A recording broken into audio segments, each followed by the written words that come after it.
Bonjour à tous, nous sommes en juin 2023 et aujourd'hui, nous avons décidé avec Arnaud Dumouche, qui est mon invité aujourd'hui, de vous parler des deux bêtes de l'Apocalypse, donc qui sont référencées dans le livre de la Révélation, chapitre 13.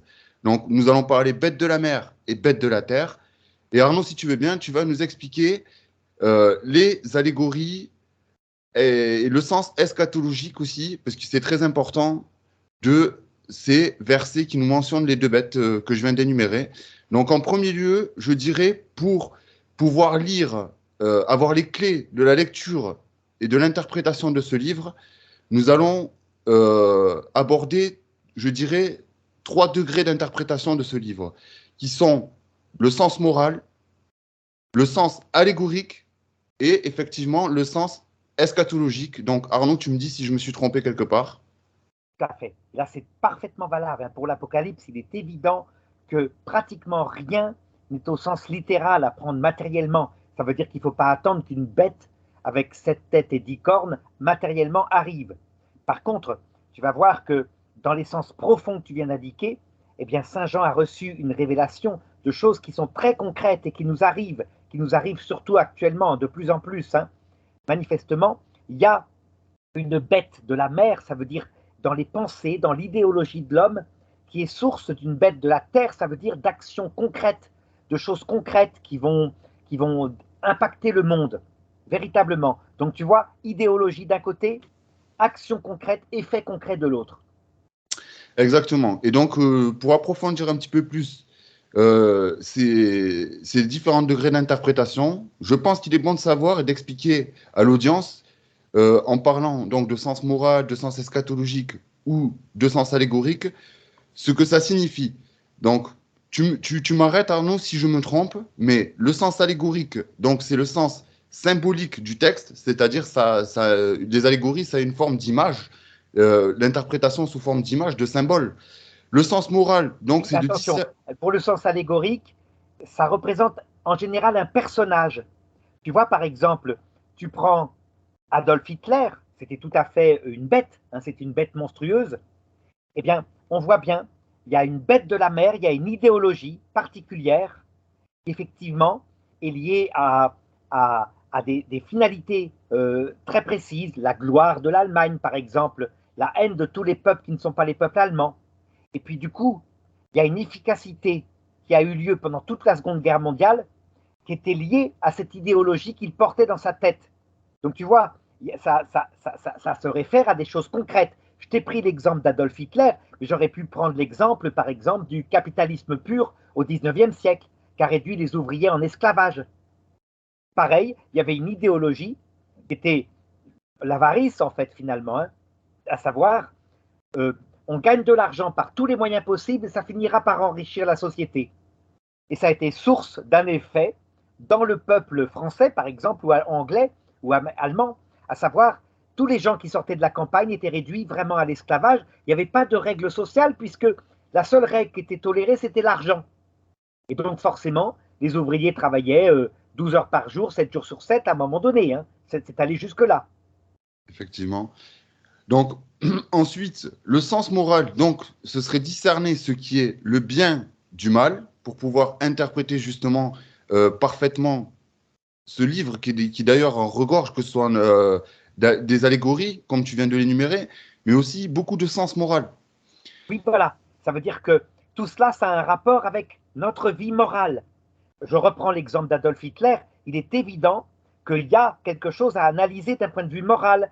Est-ce qu'on peut mettre une idole qui s'appelle le peuple allemand au-dessus de tout au point d'exterminer les autres peuples physiquement?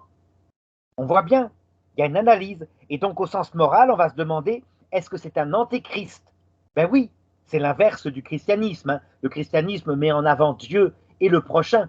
Et les idées existent dans le christianisme, mais c'est au service de l'amour de Dieu et de l'amour du prochain, tu vois. Exactement. Et donc, le sens eschatologique qui me semble, du moins pour ce livre, le plus important. Donc, l'eschatologie, c'est, comment résumer ça? Tu me dis aussi, tu m'arrêtes si je me trompe, mais c'est l'idée des fins des générations et des fins dernières, si je ne me trompe pas. Voilà, ce qui se passera dans le futur, ce qui est annoncé, ce que vit l'homme. Et c'est vrai que l'Apocalypse, hein, qui est révélé par le ciel. On voit Dieu, qui est le créateur de l'homme, qui révèle un peu l'histoire humaine. Et donc, effectivement, on va voir que tout au long de l'histoire, à chaque génération, il y a eu effectivement deux bêtes. L'idéologie dominante du temps, au point que si tu n'y appartenais pas, tu ne pouvais pas ni vendre ni acheter. Tu étais en dehors de la société. Quelquefois, tu étais même tué Si physiquement. tu me permets de t'interrompre, ça a coupé. Si tu me permets de t'interrompre, ça a coupé. Ah oui, Donc, ça a si tu coupé. pouvais recommencer. Donc, à chaque génération, l'Apocalypse annonce, hein, puisque c'est un livre écrit, enfin révélé par Dieu, elle annonce des événements qui se passeront dans le futur de l'histoire de l'humanité, à savoir une série d'idéologies du futur qui se succèdent et qui sont toutes des antichrists, hein, puisqu'il s'agit bien de deux bêtes, avec la réalisation finale, à la fin du monde, le dernier antéchrist qui viendra. Et tu vois, la réalisation n'est pas seulement à la fin du monde pour la dernière génération, elle est valable aussi, je te l'ai dit, par exemple, la génération de 40, la bête de la mer, c'était d'un côté pour l'Allemagne, c'était Hitler, pour la Russie, c'était peut-être Staline, avec les effets qu'elle provoquait.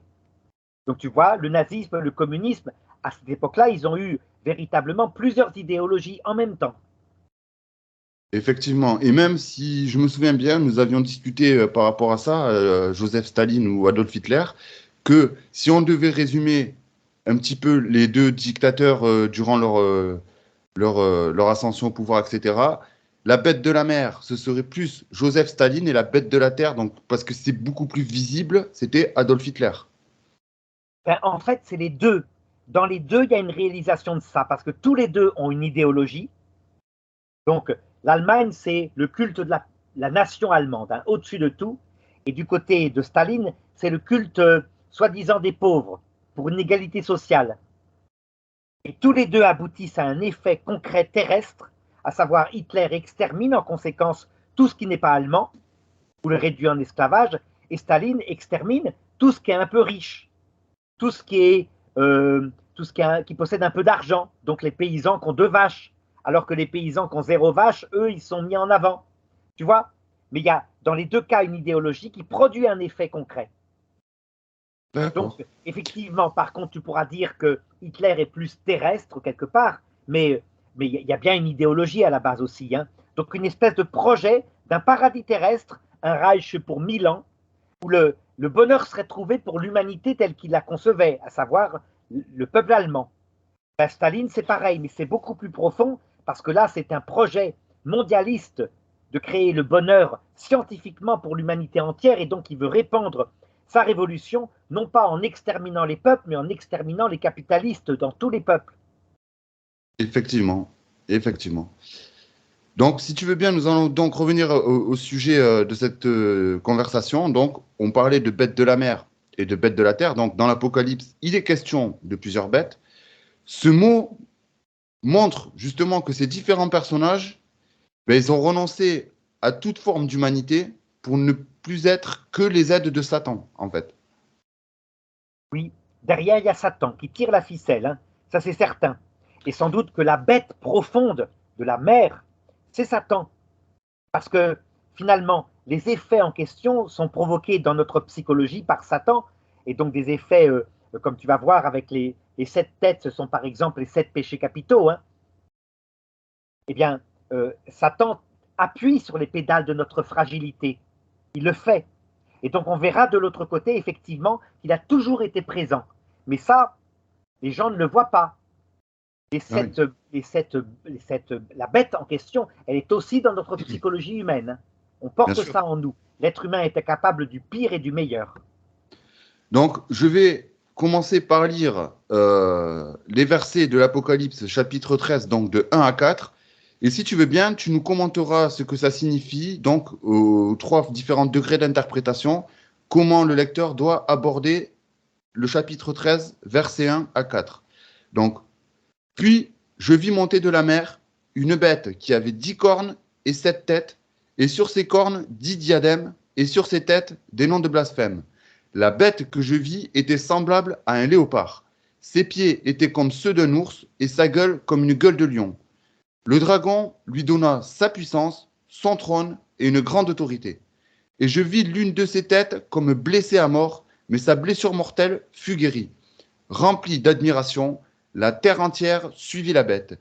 Et ils adorèrent le dragon parce qu'il avait donné l'autorité à la bête.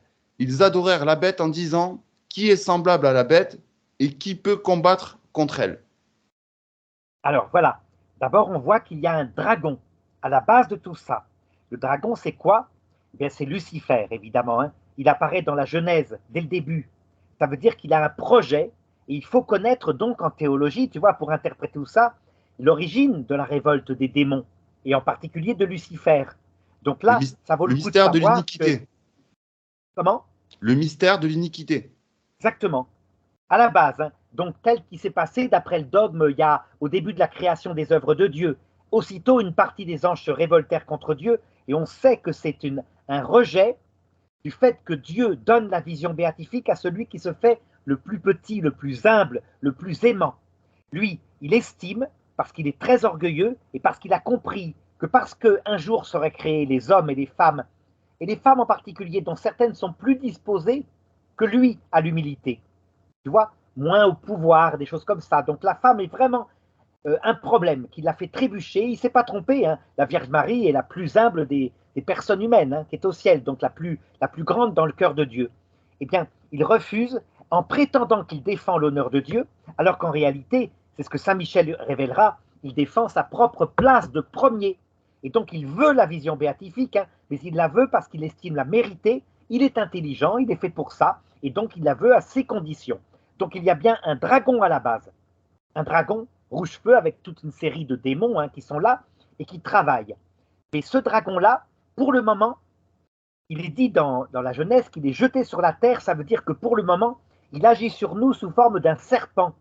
Ça veut dire qu'il se glisse dans notre psychologie humaine qui est fragilisée depuis le péché originel, et il appuie dessus pour créer les choses qui sont indiquées, à savoir donc le dragon transmet le pouvoir et sa puissance à une bête, et c'est une bête qui a 7 têtes et 10 cornes, et ce qu'il appelle la bête de la mer. Ça veut dire que le mal tel qu'il se passe dans le monde commence effectivement d'abord à l'intérieur de l'homme. Comme dit Jésus, hein, c'est ce qui sort de l'esprit de l'homme qui est impur. Et lui, Jésus, tu te rappelles, il avait dit, ce qui sort de l'esprit de l'homme, c'est quoi? C'est la luxure, c'est la paresse, c'est l'orgueil, c'est la gourmandise, c'est la débauche, etc. Il avait cité toute une série de choses. Donc, tu vois que la bête qui a 7 têtes, ça a fait référence, les pères de l'Église ont dit comme ça, aux 7 péchés capitaux. Et les 7 péchés capitaux, ils ont donné une liste, hein, mais qui n'est pas exhaustive en réalité. C'était plutôt pour correspondre à ce texte-là. Quand il est dit 7 têtes, ça veut dire qu'en fait, il y a des finalités dans notre vie qui peuvent être comme parfaites et nous donner l'illusion véritablement qu'on crée un monde un peu sans Dieu.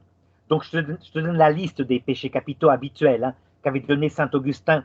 Il y avait l'orgueil, il y avait l'envie, il y avait l'avarice, il y avait la paresse, la luxure, la gourmandise, et puis le dernier, c'était quoi? La colère.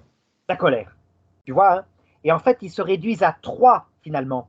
D'un côté, il y a tout le problème des vanités, être le plus glorieux, le plus noble des hommes, donc briller devant les autres. Là, je pourrais mettre l'orgueil, la colère.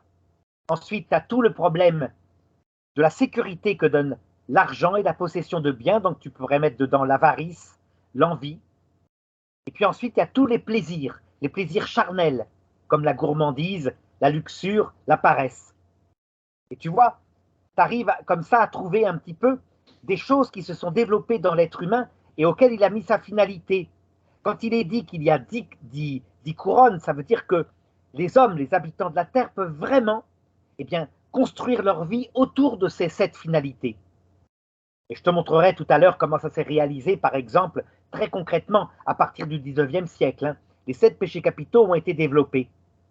Et alors vraiment, donc on voit bien un dragon met dans la tête de l'homme en l'influençant des mauvaises pensées, d'accord? Et ces mauvaises pensées provoquent un comportement pervers. Un comportement pervers, tu vas voir, qui va être signifié par la bête de la terre. quand il est dit que l'une des têtes, tu te rappelles le verset 3, a été blessée à mort, mais sa plaie mortelle fut guérie.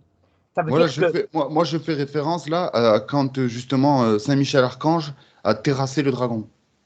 alors oui, ça s'appliquera au sens allégorique au dragon. Il a été humilié par Saint Michel, qui est un simple archange, qui lui a dit ses vérités, et tout de suite il s'est relevé, il a repris son orgueil. Il est reparti à la lutte pour gagner. Et le but de sa lutte, c'est qu'au bout du compte, il montre à Dieu qu'il s'est trompé en créant l'homme et la femme. Eh bien, tu vois, en nous, c'est la même chose. Quand, par exemple, on tombe dans un péché qui est humiliant, par exemple, pour les femmes, souvent, c'est la goinfrerie, être trop gourmande. Ça les humilie, donc ça te montre la vraie mesure de tes jours. Eh bien, au moment où tu as réussi à vaincre ce péché-là, qui est peut-être le moins grave des péchés capitaux, à ce moment-là, ben, tu es fier et l'orgueil repousse. Ça veut dire que quoi qu'on fasse, quand l'homme subit la connaissance de sa propre misère par ses échecs, à un moment donné, il reprend du poil de la bête et l'orgueil repousse. On est pareil que le démon à ce niveau-là. Hein. On n'est jamais guéri de l'orgueil. Oui, et puis lui, comme tu disais tout à l'heure, lui, il se glisse dans notre psychologie pour faire rejaillir cet orgueil-là, justement. Absolument. Puisque l'orgueil, c'est le péché qui l'intéresse. À la rigueur, nous faire tomber dans la luxure, par exemple, le sexe pour le sexe, ça ne l'intéresse pas trop. C'est de la poussière pour lui. Il n'a pas de corps, c'est ridicule. Par contre, développer en nous, à travers ce péché-là, de l'égoïsme et ensuite, pourquoi pas, de l'orgueil, un type qui dirait, mais j'ai raison, ce qui compte pour moi, c'est de profiter au maximum de ma jouissance. Ça l'intéresse. Parce que, à l'heure de la mort, au moment où il apparaîtra sous forme du dragon, il pense nous attirer avec lui et que par orgueil nous le suivions loin de Dieu. Donc tu vois, il se sert de diverses têtes de la bête en question pour développer la seule tête qui l'intéresse, l'orgueil, et avec son pendant qui s'appelle l'égoïsme, évidemment. Donc maintenant, je vais continuer. On va reprendre le chapitre 13 de l'Apocalypse, donc des versets 11 à 15. Puis je vis monter de la terre une autre bête qui avait deux cornes semblables à celles d'un agneau et qui parlait comme un dragon.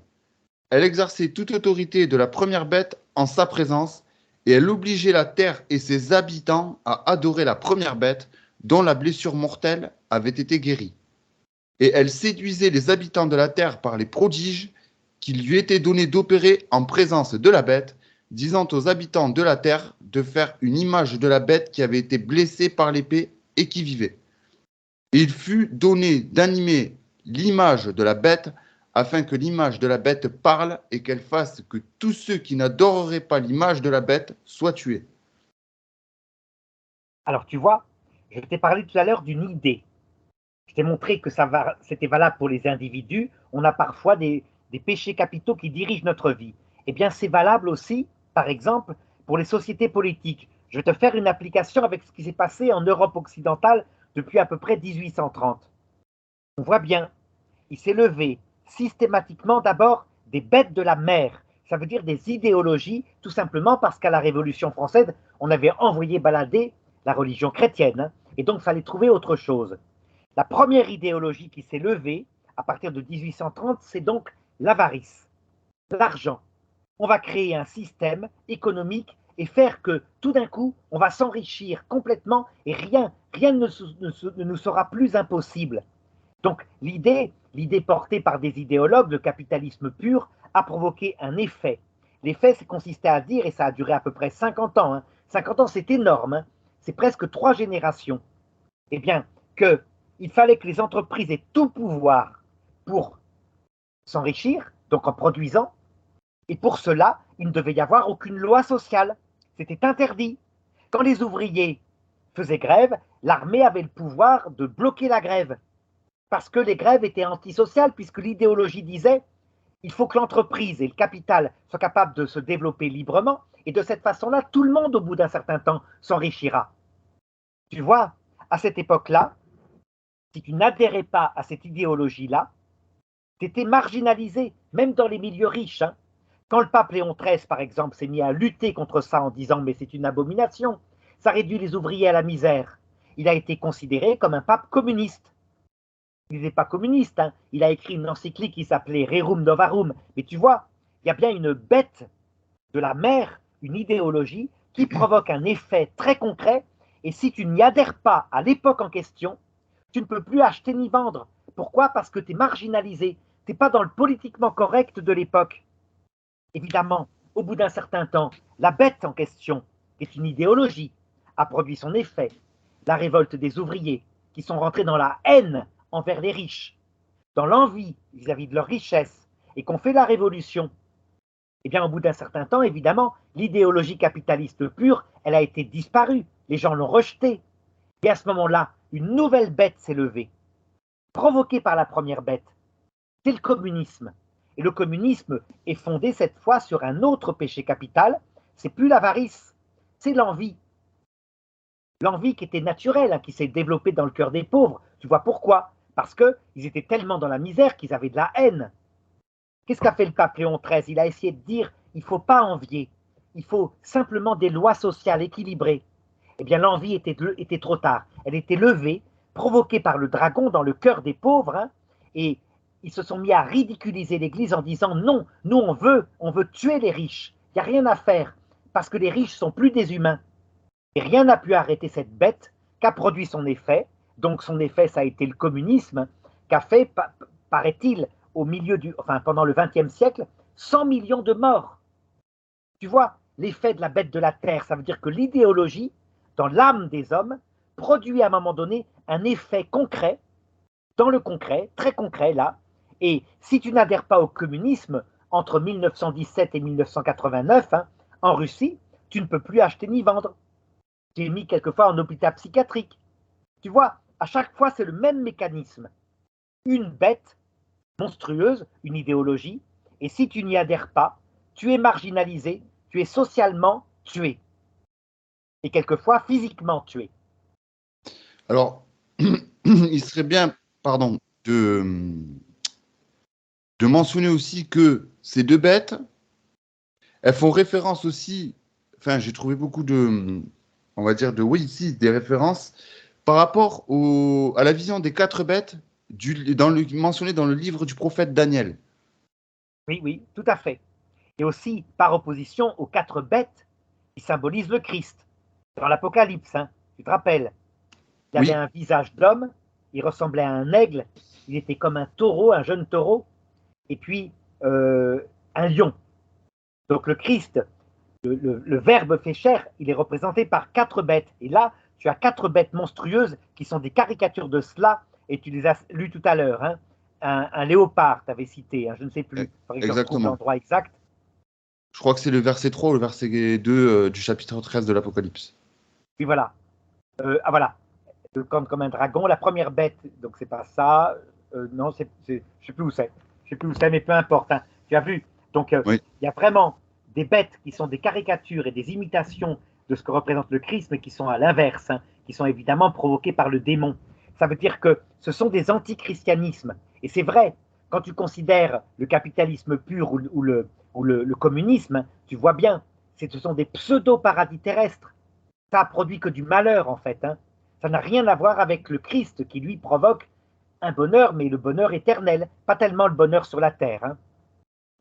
Donc aussi, ce qui est bien de mentionner, c'est que, et je l'ai là sous les yeux, donc tout comme la quatrième bête de Daniel, qu'on vient de mentionner, elle a 10 cornes et elle représente, tu viens de le dire aussi, un système politique dont le pouvoir qui est conféré par Satan lui-même, ben, elle s'étend sur tous les hommes qui y adhèrent en recevant la fameuse marque de la bête ou le nombre de la bête qu'on associe généralement au nombre 666 et certains même me disent 616, je crois.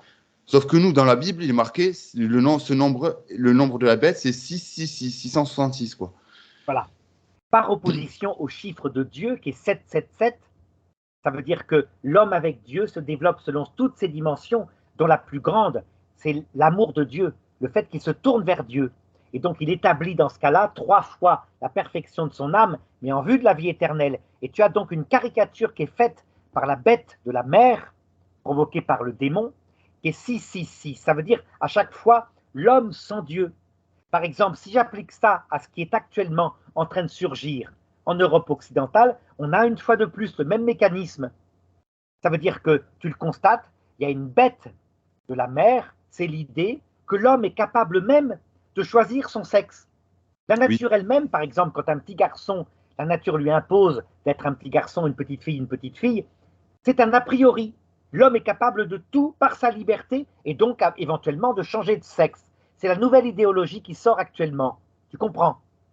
Eh bien, le effectivement. mécanisme provoque des effets concrets, à savoir que si maintenant tu dis mais c'est pas vrai, il y a deux sexes, il y a l'homme et la femme, tu peux perdre ton travail.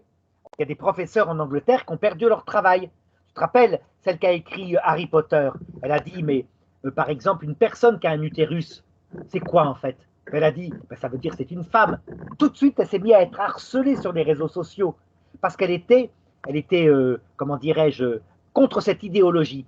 Mais tu vois, l'idéologie en question, là, elle est tellement stupide que j'espère qu'elle ne durera pas longtemps.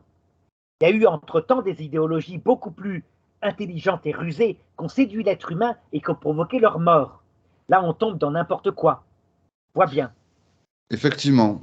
Et donc, ces figures que sont les bêtes de la mer et les bêtes de la terre, ben, elles ont fait l'objet de multiples interprétations au cours de l'histoire. Mais donc l'auteur de ce livre, qui n'est autre que Saint Jean évangéliste, donc témoin direct du ministère et de la crucifixion du Christ, euh, je pense que quand il a écrit ce livre, c'était surtout pour symboliser l'Empire romain. Oui, au sens littéral, sans doute. Que le sens littéral de l'époque, c'était principalement ça.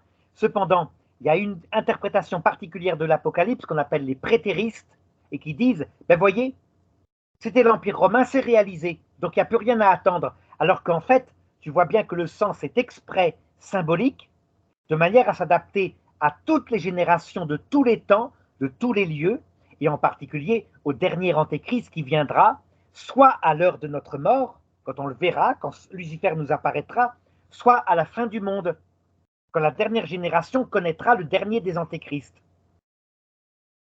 Exact, exact. Parce que je crois qu'il est dit que le dernier antéchrist, pardon, ce sera. Alors, il faut pas tomber dans les théories du complot, etc. Tu me connais, tu sais très bien Oui, que je suis pas de ce bord-là. Mais dans plusieurs articles que j'ai lus concernant justement le dernier antéchrist, ça serait un grand homme très haut placé et à la tête d'un mouvement religieux. absolument. C'est ce que dit saint Paul en 2 Thessaloniciens chapitre 2. Donc regardons, analysons de la même façon, puisqu'on sait qui il sera, on connaît même son idéologie. Il y a donc Lucifer qui est à la base.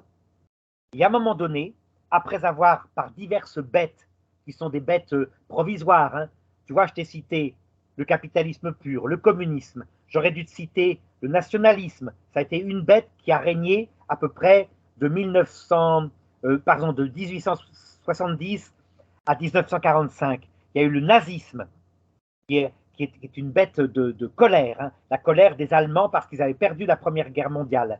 Ensuite, il y a eu. Il y a aussi eu après le Concile Vatican II, là, le mai 68. Voilà, alors là, c'était plutôt la luxure, avec, juste après la Seconde Guerre mondiale, la gourmandise, la société de consommation. Et maintenant, on tombe un peu dans la paresse des jeunes qui ne voudraient plus travailler. Donc on voit que les 7 péchés capitaux ont été déclinés. Mais tout ça, ce sont des étapes qui passent, elles durent quelques années, et puis au bout d'un certain temps, elles produisent leurs fruits, et donc elles meurent. Par exemple, la génération de mai 68, avec sa libération sexuelle, on le voit, elle est rattrapée par ce qu'elle a fait comme crime, l'abus sur les jeunes filles, sur les enfants, etc. Et donc, il y a actuellement tout un mouvement, le mouvement MeToo, qui leur met devant les crimes qu'ils ont commis à cette époque-là. Ce sont des personnes âgées maintenant, hein, mais tu vois, à un moment donné, tout ressort. Eh bien, le dernier antéchrist n'est pas ça. Après le temps des idéologies, puisque d'autres idéologies sortent, hein, je t'ai montré des trucs très bizarres actuellement, il y aura un moment donné où l'Église peut-être aura eu un renouveau, parce qu'effectivement, hein, on voit bien que les idéologies portent la mort. Et après ce renouveau, eh bien, viendra le dernier antéchrist qui, lui, dira véritablement le mystère de l'iniquité dont on parlait tout à l'heure, à savoir, il y a une vie après la mort, il y a un Dieu, et ce Dieu en question vous veut debout, vous veut mettre du bien et du mal. Et quant au Dieu qui vous demandait de vous humilier, de vous faire tout petit, tout humble, c'était le démon en fait. Donc tu vois, il se fera passer pour Dieu. Et les gens, au début, seront enthousiastes puisqu'il donnera la certitude qu'il y a une vie éternelle. De l'autre côté, puisque sur Terre, c'est une chose impossible. N'empêche qu'il ne durera pas non plus, tout simplement parce que le cœur de l'homme n'est pas fait pour l'individualisme orgueilleux.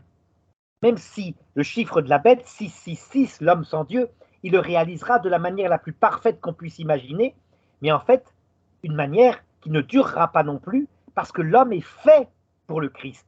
L'homme est fait pour le vrai Dieu, un Dieu de tendresse et d'amour. L'homme n'est pas fait pour un Dieu d'individualisme égoïste. Tu comprends? Bien sûr, bien sûr. Donc cette bête-là viendra à un moment donné. Voilà, c'est Alors comme ça. après, attention, il ne faut pas tomber non plus dans la paranoïa parce que beaucoup de gens se servent justement des textes qu'on vient d'énumérer pour, je dirais, se placer en gourou de secte.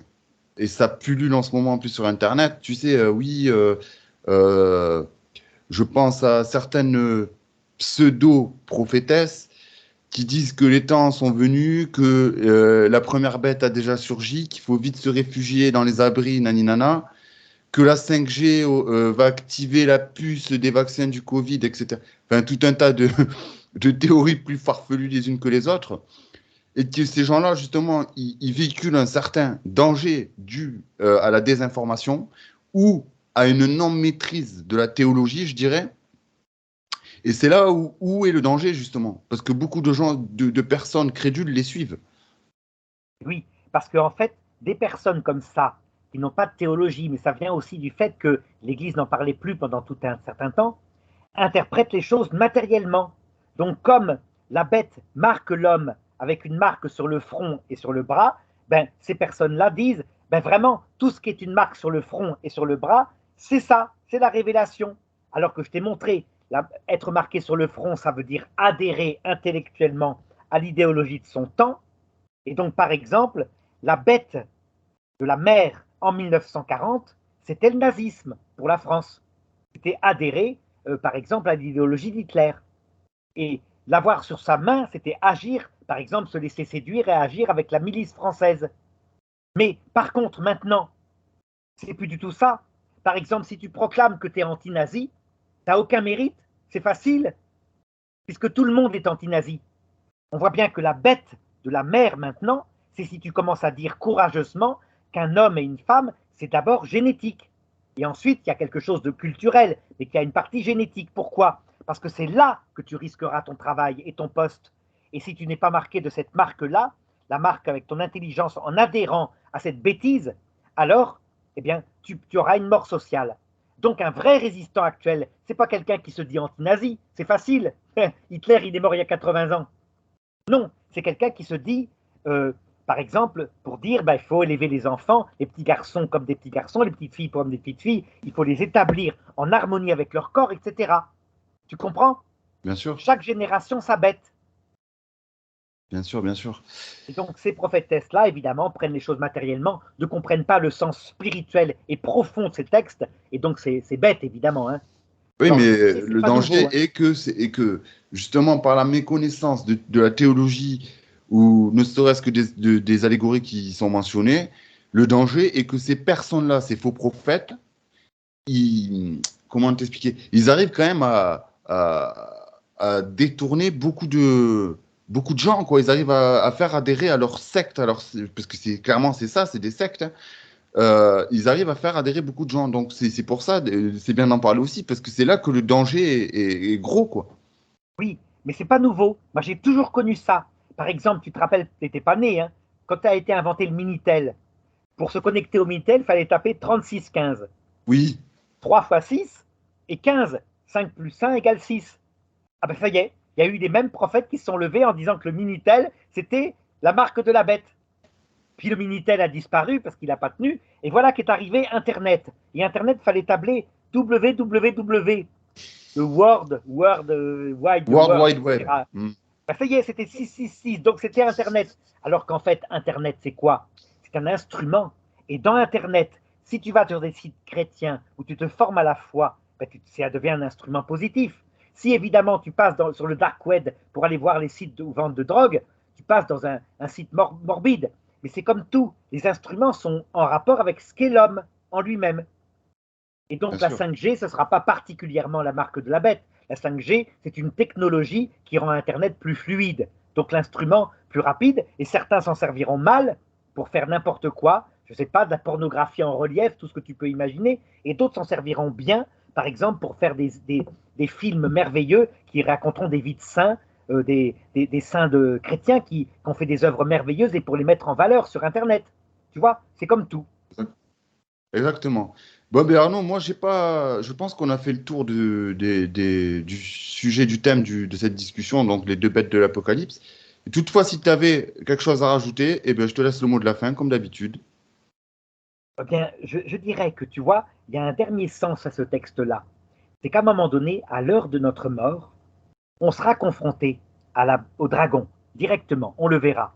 C'est obligé parce que l'entrée dans le paradis doit se faire dans un rejet libre d'une autre finalité qui est présentée par le démon. Et donc, à ce moment-là, le dragon qui a tiré les fils de ces bêtes qui sont là, qui influencent notre vie, bêtes de la terre et bêtes de la mer, se révélera en toute vérité. Il faudra être capable véritablement à ce moment-là d'appeler le Christ à son aide, parce que le dragon, il est extrêmement séduisant. Comme dit le texte, hein, il parle comme un agneau. Ça veut dire que si le Seigneur nous laissait en présence du démon, on le suivrait tous, sauf la Vierge Marie. Et tous, parce qu'on est fragile, on est influençable. Et donc, il faut se préparer pour arriver face à cette rencontre tout humble, en attendant que le Christ vienne nous aider. Et il le promet, hein, il viendra nous aider. Et évidemment, dès que le Christ viendra nous aider, immédiatement, la partie droite, la partie pure de notre cœur se tournera vers lui. On ne veut pas suivre le dragon, c'est évident. Tu Effectivement. comprends? Je suis entièrement d'accord avec toi. Eh Voilà. bien, écoute, je te remercie, cher Arnaud. Merci beaucoup pour cet enseignement. Même moi, tu m'as éclairé sur plusieurs sujets parce que j'étais dubitatif. Et puis là, je pense que oui, tu m'as bien ouvert les yeux sur certaines façons de percevoir encore plus notamment ce chapitre-là. Ah ben merci Kevin, hein. Et merci pour tes bonnes questions. Eh bien, merci à toi pour ta participation à cette interview. Merci beaucoup, Arnaud. À Passe une bientôt. bonne Au revoir journée. Kevin. À bientôt. Au Bonne revoir. journée. Au revoir.